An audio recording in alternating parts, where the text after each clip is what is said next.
Hello යාළුවනේ කොහොමද ඔයාලට? අද උදේට මම කෑමට හදපු නූඩල් එකයි බිතර කරි එකයි කොහොමද හැදුවේ කියලා ඔයාලත් එක්ක ෂෙයා කරගන්නයි යන්නේ. මම දෙකටම අවශ්‍ය කරන ද්‍රව්‍ය මේ විදිහට සූදානම් කරගත්තා. නූඩල් එක තඹ ගත්තා. මේක හරිශ්චන්ද්‍ර කුරක්කන් එකක්. මම දියකිරි මිටිකිරි වෙන් කරගත්තා බිතර කරි එකට මේ විදිහට.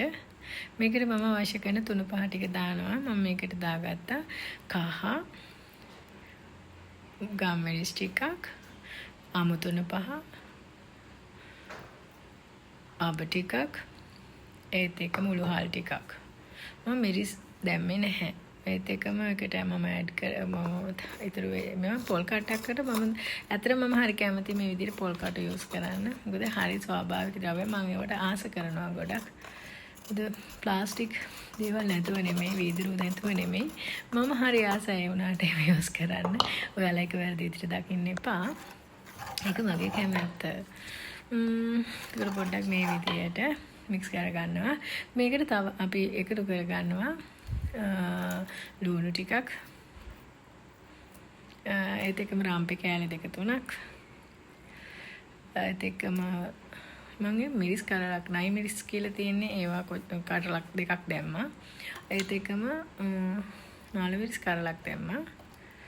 පිටි වෙන්න කපා ගනිමු. ඒකට මම කරපිංච ටිකක් වැඩිපුර දැම්මා. ඒත් එකම සුදු ලුණු ටිකකුත් දැම්මා. දාලා හොඳට මික්ස් කරලා තක්කාලි ටිකකුත් දාන්න අමතක කරේ නෑ මම. තක්කාලිකින් තමයි ගොඩක් වෙලාවට බිත්තර කරි එක ගොඩක් රස වෙන්නේ. ඊට පස්සේ අපි මේ තියෙන්නේ නූඩල් එකේ අමුද්‍රව්‍ය ටික. ඒක හදන්න ඕනේ බිත්තර කරි එක හදලා ඉවර වෙලා. දැන් මේ එකෙන් මේ අමුද්‍රව්‍ය ටික තැම්බෙන්න තියලා තියෙන්නේ. ඒක හොඳට තැම්බෙනවා. ඒක ටිකක් තැම්බුණාට පස්සේ මේ විදිහට තමයි මම බිත්තර ඇඩ් කරන්නේ. තම්බා ගනිපු බිත්තර නෙවෙයි මම ඇඩ් කරන්නේ. කරි එකටම අලුතෙන් බිත්තර කඩලා දානවා. ඒක පොඩ්ඩක් තැම්බෙනකන් මික්ස් කරන්න නැතුව ඉන්න ඕන. චුට්ටක් වෙලා ගියාට පස්සේ ඒව වෙන් කරලා ගන්න ඕනේ. හරිම රසයි. ඔයාලත් හදලා බලන්න. මේ විදිහට මම බිත්තර 4ක් දාගත්තා.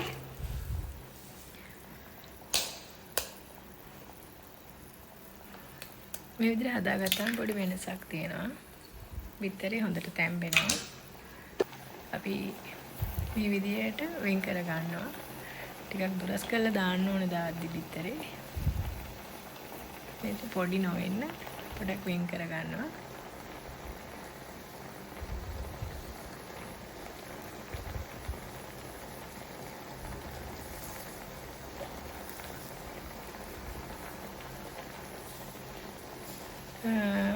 කරි එක කැටි ගහන්න බලන නිසා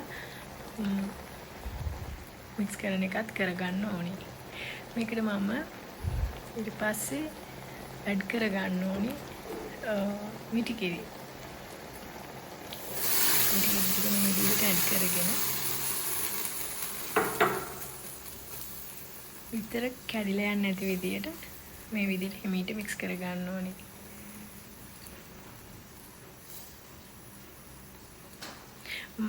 මද ගින්නේ තමයි පොඩ්ඩක් හදා ගන්න ඕනේ දැන්. හේතුව උතුරලා යන්න බලන්න පුළුවන්. සහ හොද කැටි ගහන්න පුළුවන්. මේ තමයි මම හදන විදිය. ඔයාලා වෙන වෙන විදිය ඇති හදන. මම මේ විදියට හදන්න කැමතියි. සහ මට රසයි. ඔයාලත් හදලා බලන්න වෙනසක් තියෙනවා. විතර තම්බලා දානවට වඩා. මේ තමයි හදලා ඉවරනාට පස්සේ කරි එක එන විදිය. මේක මීට වඩා හොඳට ගන්න පුළුවන්. මම අර එක තැනටම වගේ දාපු නිසා ඒක එකතු වෙලා තියෙන බලලා තියෙනවා. ඔයාලට ඕන ප්‍රමාණයට ඉල්ලුණු වෙද්ද කියලා බලන්න පුළුවන් දැන්. කරි එක රසයි. ඊට පස්සේ මම මේ විදිහට මගේ රයිස් කුකර් එකට තෙල් ටිකක් ඇඩ් කරගෙන නූඩල් එක හදන්න ලෑස්ති කරගන්නවා.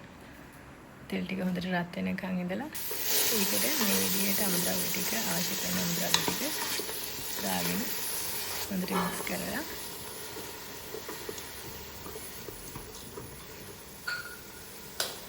ඒකට අවශ්‍ය කරන අනිත් අමුද්‍රව්‍ය ටික දාන්න ඕනේ. ලුණු ටිකක් දාන්න ඕනේ. ගම්මිරිස් පොඩ්ඩක්. මම මේකට කෑලි මිරිස් එක හැන්දක් වගේ එකතු කරගන්නවා. මොකද මම බිත්තර කරියකටත් මිරිස් දැම්මේ නැහැ. ඒ නිසා මේකට කෑලි මිරිස් ටිකක් ඇඩ් කරගන්නවා. ඇඩ් කරගෙන හොඳට මික්ස් කරගන්න ඕනේ.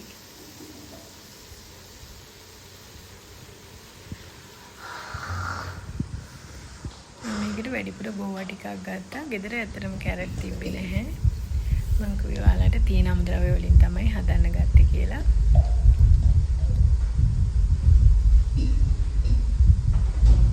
දැන් හොඳට තැම්බෙනකන් මික්ස් කරගන්න ඕනේ. දැන් සුවඳකුත් එනවා. මම මේකට තක්කාලිත් කෑලි දෙකක් තුනක් වගේ දාලා තියෙන්නේ.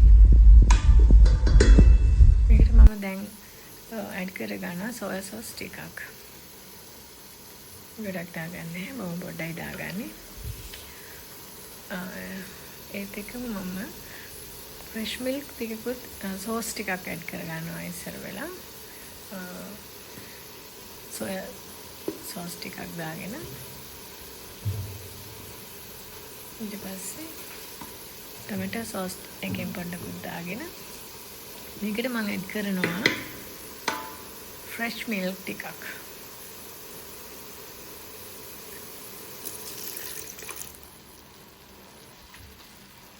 මේ විදිහට ඇඩ් කරගෙන හොඳට මේක මේ විදිහට මික්ස් කරගන්න ඕනේ.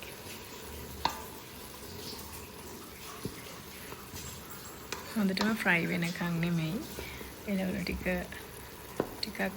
ඩ්‍රයි ගතිය වෙනකන් මික්ස් කරගන්න ඕනේ. ඒක ඊට පස්සේ මේ විදිහට නූඩල් එක ඇඩ් කරගන්නවා. ඇඩ් කරගන්න ගමන් මික්ස් කරගන්න ඕනේ මේ වගේ. නැත්නම් අර ගොඩක් තැම්බෙන්න බලනවා. කොහොමද නූඩල් එක අද ටිකක් තැම්බිලා වැඩි. නූඩල් එක හදාගන්නදී ඔයාලා ලුණුත් එක්ක බටර් හරි පොල් තෙල් හරි පොඩ්ඩක් දාපුවම අර ඇලෙන ගතිය අඩු වෙනවා. ලස්සනට නූඩල් එක හැදෙනවා.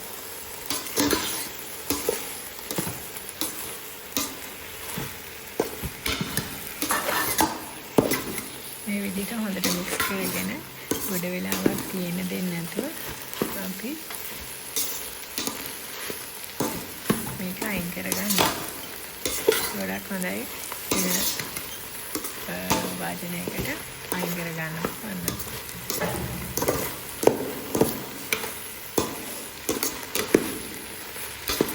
දැන් නම් ගොඩක් සුවඳයි කෑම එක.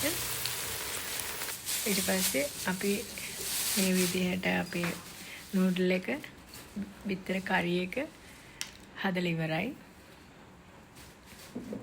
දැන් තියෙන්නේ සර්ව් කරන්න.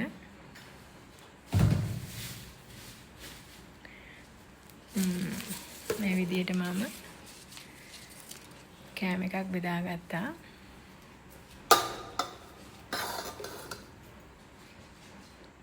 මේක බෙදන්නේ මම මගේ අම්මට. එයා කන්න කැමති ඉඳ තමයි මම මේ කුරක්කන් ඒ වගේ එන්නේ.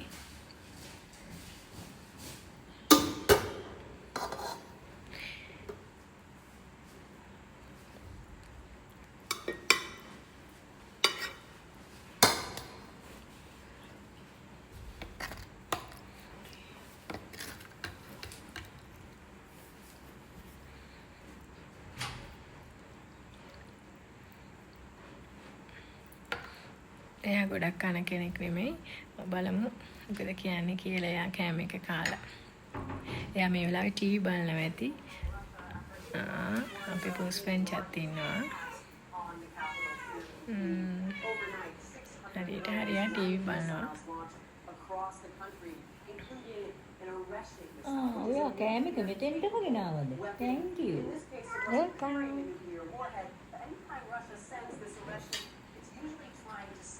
අන්න මෙයා කාලා මොනවද කියන්නේ කියලා.